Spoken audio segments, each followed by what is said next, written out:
তিনটা জিনিসের উপরে কখনো ভরসা করা ঠিক না।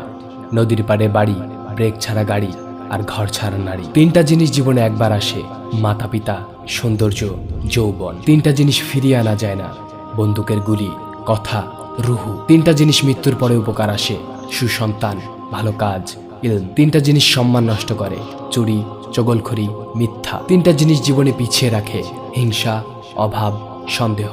তিনটা জিনিসকে সর্বদা মনে রেখো, উপদেশ, উপকার, মৃত্যু। তিনটা জিনিসকে আয়ত্তে রেখো, রাগ, জিহ্বা, মন। তিনটা জিনিস অভ্যাস করো, সততা, ভক্তি, ভালোবাসা। তিনটা জিনিস থেকে দূরে থাকো, মিথ্যা, অহংকার, অভিশাপ। তিনটা জিনিসকে চিন্তা করে ব্যবহার করো, কথা, কলম, কদম। কেউ ছেড়ে গেলে আফসোস করো না, প্রয়োজন ফুরালে মানুষ তার সৃষ্টিকর্তাকেই ভুলে যায়, আর তুমি তো মাত্র সাধারণ মানুষ।